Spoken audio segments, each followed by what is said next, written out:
In today's show, I'm talking with Khahil of Locked On Pistons about the beginning of Cade Cunningham's career in the NBA. It's all coming up. Stay tuned. You are Locked On NBA, your daily NBA podcast. Part of the Locked On Podcast Network, your team every day.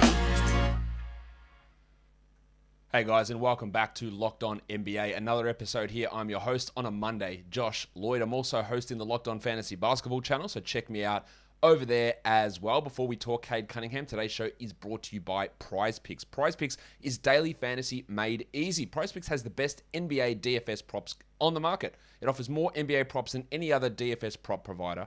And it doesn't just have the superstars, it has the bench guys that just get a handful of minutes as well.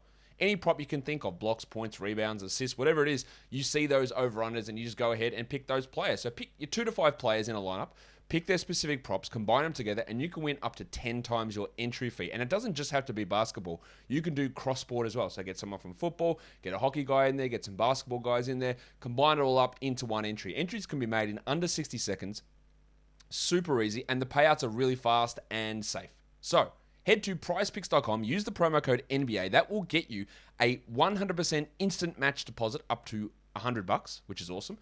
Or go to the App Store, download the app, use that promo code again, NBA. Prize Picks is daily fantasy made easy. All right, let's go and welcome him in right now.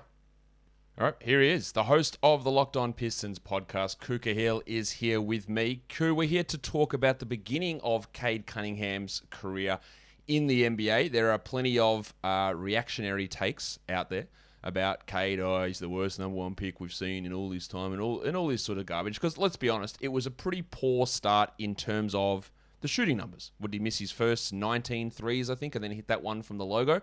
But let's go positive here. Let's talk about the good things that you have seen from Cade Cunningham in his first 3 or 4 games in his NBA career. I think the thing that pops off the most is his IQ. He has like the when you watch him, he has like the IQ of someone you think has been in the league for like 5 years. He makes great decisions with the ball. I feel like he sees it.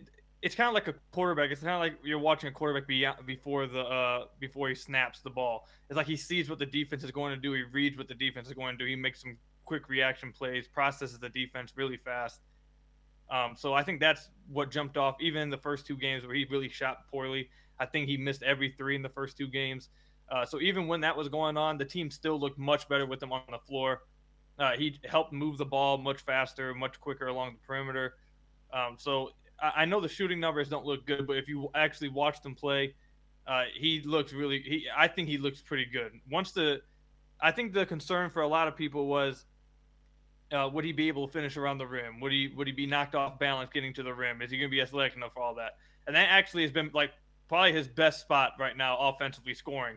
And then the part people weren't worried about was his shooting, which is what he's struggling with right now because he hasn't had his legs. He hasn't played for like a month. So once he starts making his shots, he's going to look absolutely fantastic. And we started to see a little bit of that in the Nets game. Yeah, and he did. Yeah, he played off ball, as a shooting guard for the first few games, and then Killian Hayes was out with that thumb injury, so Dwayne Casey just slotted him straight in at point guard. Is that his future, or do you think that they are still committed to him being in sort of a ball handling, sharing situation with Hayes, or did he look better when he was that lead guy? I think he looked really good both. So the first 2 games, it's going to be a process throughout the season for the Pistons. But the first 2 games, Cade really wasn't. I mean, the first game he was on a minutes restriction, and then the second game was his first full game back. And again, he had an ankle injury, and he hasn't really played basketball for like really. I mean, he missed training camp and preseason. Then if you go beyond that, then you're going a few months to summer league. So he really hasn't played like legit basketball. Like I think it would be around 2 months, 2.5 months right now. So he's just getting his legs back under him. That's first. And second, 2 games ago before this Brooklyn game, Cade and Killian looked absolutely fantastic with each other. The first 2 games, the Pistons had been running way too many dribble handoffs with Isaiah Stewart, which doesn't really make sense because he doesn't really provide a threat in those handoffs. He's not great at setting screens. It's kind of like a skill to like be able to set screens and hand the ball off at the same time. He's not very good at it right now. So it doesn't really make sense to do it. I've been asking for him to run more pick and rolls. And, 2 games ago, they started doing that. And Cade and Killian looked absolutely fantastic together. I think both of them were a team high plus minus in that game. Single game plus minus is noisy, but I think that game it really matched the eye test. They were +7, +6 together. they looked absolutely great together. So I think you've seen how good they look together, how well they can play off of each other. I think Killian in that game started to play a little bit more off ball with him, and he hit 2 catch and shoot threes, which by the way he's looked pretty good catch and shooting. But then, like you said, in this Nets game, he was really giving Cade, that is, was really giving the ball and just allowed to operate the entire offense. He looked good in that facet too, and that's what made him the number 1 overall pick. I think that people need to understand. It's not that he should be doing too much of one of the. If you're making him do too much of one of those things, you're not really getting the full. You're not getting everything out of Cade. What makes him so great is that he's able to do one thing and the other. So if you balance them both, he's really just such a threat on offense that can really impact your entire team.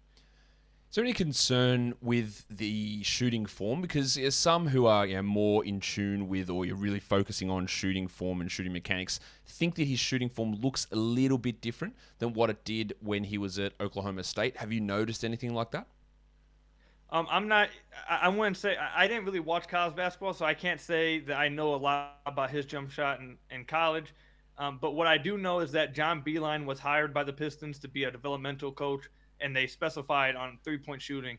And if you look at a lot of the Pistons players, a lot of them have changed their jump shots, and Dwayne Casey has came out and said that John Beilein has worked with them to try to tweak their jump shots and better it for what they say. So it looks the same. Like Killian Hayes, his looks different. Isaiah Stewart looks a little bit different as well. And they did mention, I believe, Dwayne Casey was the one to mention. I don't know if it was him or Troy Weaver or someone, but someone did mention that they had been working with Cade a little bit to tweak his shot because they thought they thought his knees were a little bit inward too much, and they wanted to get his hand underneath the ball a little bit more. It's something to watch throughout the season. Again, it's only been 4 games. It's not really that big of a deal for me right now. And like I said, in this last game against the Nets, he looked really good. He had a couple threes down the stretch in the clutch for the Pistons to really try and make it a game. But yeah, his jump shot definitely. They even said that they were tweaking with it a little bit to try and make it better. I think fans and everyone needs to wait a little bit longer to see if it's really like impacting him or not. I think it really does have a lot more to do with his legs. A lot of his shots seem to come up short. So once I said this on the podcast, give it like a week or two, and I think he'll be looking like Rookie of the Year. Last question here for you, Koo. And we've seen Jeremy Grant have to be this number 1 guy all of last season and to the beginning of this year. And he had some struggles with efficiency outside of maybe the first, 15 to 20 games of last year. It has really bogged him down having that role and having to take so much offensive creation on. He hasn't been able to do it efficiently. And we saw that beginning of this year. Like, he really struggled in some games. How long do you think it will be? Like, that's a very specific question, but like, how is it going to happen where Cade is just going to be this number 1 usage guy really quickly because Jeremy is going to be more suited to be that number 2 or number 3 guy? It should happen right now because they looked really good with the Brooklyn Nets when he was the main guy. And like I said, the game before that one, they looked really even better when they were sharing it with Killian and Cade, just taking turns, basically running pick and rolls, creating for guys. Which really, it doesn't make sense why the Pistons haven't been doing that because their 2 top picks from the last 2 years are great in pick. Like, that's where their bread and butter is supposed to be in pick and roll, and they've just been like going away from that the first like week or whatever. But yeah, the last 2 games it looked really good with it, and Jeremy looked much better when he was allowed to play off ball a little bit more, and when he's moving, he looks really good and he plays really well. He had a really good game, I believe, 2 games ago when that was happening. But then Jeremy gets in too many. He tries to – I've said this on the podcast. Let me just say this. I've said this on the podcast where I think Jeremy has proven – is he more than the guy he was in Denver and OKC? 100%. He's proven that he has more to his game than that. That's for sure. But he also has proven that he's not a number 1, 2 guy. Like, he's firmly slotted, I think, as like a 3rd guy for your team. And that's good because I think before them he was probably like a 4th guy, 5th guy kind of thing. But he's proven to be more than that. They should move away from trying to ISO him so much. That's when he gets into his struggling. Last game, I think he shot 0 of 10 from the field, 0 of 9, 0 of 10. But yeah, they need to go away from asking him to do too much, asking him to carry an offensive burden that he just can't handle, and especially down the stretch of games, he needs to defer to Cade Cunningham or Killian Hayes because he's been even if you go back to last year, he struggles a lot down the stretch when defenses put real pressure on him, put 2 guys on him. His playmaking, his vision's very low, and he really struggles with that. But again, like I said, he's proven to be more than just that guy he was in Denver. But if they want to really maximize Jeremy and stop and like help him and like eliminate his struggles, They need to put him back to a little bit more off ball like they've done the last 2 games and stop asking him to do so much, because that's when he really gets into a funk. Well, Cade, you're not Cade. Well, Koo, it has been awesome to see Cade out there finally playing and starting to look really good. And the next few weeks and few months are going to be awesome to see him develop. And of course, you're going to cover it all for us over on the Locked On Pistons podcast. Thank you for coming on Locked On NBA with me. Absolutely.